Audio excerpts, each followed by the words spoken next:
Assalamualaikum warahmatullahi wabarakatuh. Hai semuanya.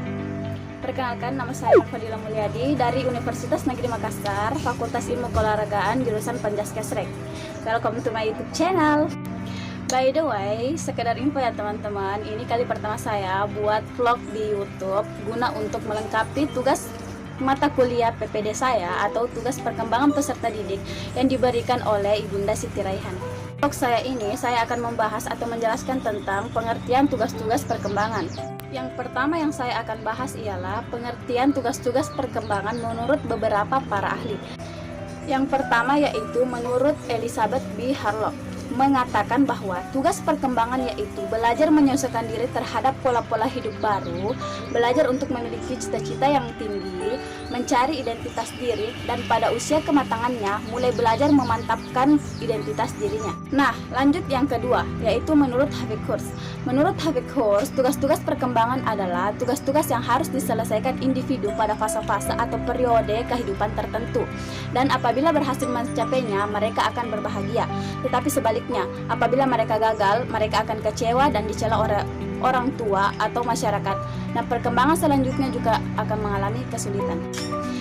Ya, baiklah teman-teman, setelah saya selesai menjelaskan dan kalian mendengarkan tentang pengertian perkembangan, tugas-tugas perkembangan menurut para ahli, kita beralih ke sumber faktor-faktor perkembangan. Yang pertama, kematangan fisik. Kematangan fisik terbagi atas dua, yaitu belajar berjalan yang pertama, dan yang kedua belajar bertingkah laku, bergaul dengan jenis kelamin yang berbeda karena kematangan organ-organ seksual. Dan yang kedua, tuntutan masyarakat secara kultural terbagi atas 4, yaitu belajar membaca, belajar menulis, belajar berhitung, dan belajar berorganisasi.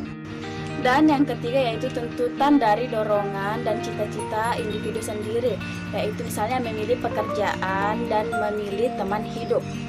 Selanjutnya yang keempat, tuntutan norma-norma agama, misalnya taat beribadah kepada Allah Subhanahu wa Ta'ala, dan yang kedua berbuat baik kepada sesama manusia. Nah teman-teman, keempat sumber faktor ini sangatlah berpengaruh bagi perkembangan. Karena kenapa? Memang kita butuh yang namanya kematangan fisik, dan yang kedua dorongan masyarakat.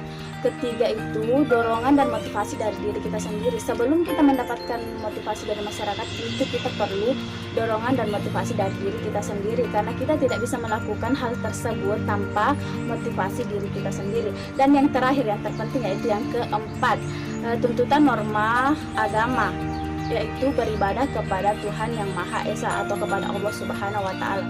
Oke teman-teman, next, setelah kalian mendengarkan tentang sumber faktor perkembangan, mari kita memasuki tentang tugas perkembangan anak, yaitu pada masa bayi atau pada masa awal anak-anak, di mana kita baru belajar berjalan, belajar makan makanan padat, belajar berbicara, dan belajar membedakan mana hal yang baik dan mana hal yang buruk. Nah, selanjutnya yaitu tugas perkembangan pada masa remaja, di mana tugas perkembangan pada masa remaja yaitu satu, mencapai hubungan yang matang sesama teman sebaya. Yang kedua, mencapai peran sosial sebagai wanita dan pria. Yang ketiga, mencapai kemandirian emosional. Dan yang keempat, memilih dan mempersiapkan karir atau pekerjaan. Yang kelima, memilih atau mempersiapkan pernikahan dan hubungan keluarga atau berkeluarga. Dan yang terakhir adalah yang keenam, tentunya harus beriman kepada Tuhan Yang Maha Esa.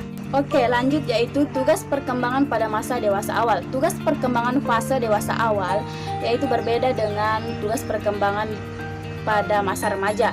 Ini yang pertama, mampu menjalin hubungan lebih matang dengan jenis kelamin lain. Yang kedua, mampu melakukan peranan-peranan sosial sebagai lelaki dan wanita. Yang ketiga, memiliki keberdiri sendirian emosional dari orang tua dan orang dewasa lain. Yang keempat yaitu memiliki perasaan mampu berdiri sendiri dalam bidang ekonomi. Dan yang kelima, mampu memilih pekerjaan sendiri. Dan yang keenam, memiliki seperangkat nilai untuk menjadi pedoman bagi perbuatannya sendiri. Selanjutnya, tugas perkembangan pada masa dewasa akhir.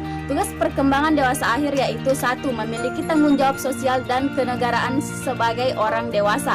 Yang kedua, mengembangkan dan memelihara standar kehidupan ekonomi. Yang ketiga, membimbing anak dan remaja agar menjadi orang dewasa yang bertanggung jawab dan berbahagia. Yang keempat, menyesuaikan diri dengan kehidupan sebagai orang tua yang bertambah tua. Selanjutnya, tugas perkembangan pada masa orang tua atau usia lanjut. Tugas-tugas perkembangan pada masa usia lanjut yaitu yang pertama, menyesuaikan diri dengan kondisi fisik dan kesehatan yang semakin menurun. Yang kedua, menyesuaikan diri dengan kematian dari pasangan hidup. Yang ketiga, membina hubungan dengan sesama usia lanjut. Yang keempat, memelihara kondisi dan kesehatan. Dan yang kelima, kesiapan menghadapi kematian. Nah, jadi dari kelima tugas perkembangan tersebut jelasnya saling berurutan dan saling mempengaruhi satu sama lain. Sekian dari penjelasan dan vlog saya. Mohon maaf jika ada salah kata dan kekurangan, karena kesempurnaan hanya milik Allah Subhanahu wa Ta'ala. Semoga bermanfaat dan terima kasih telah menonton. See you next video. Assalamualaikum warahmatullahi wabarakatuh.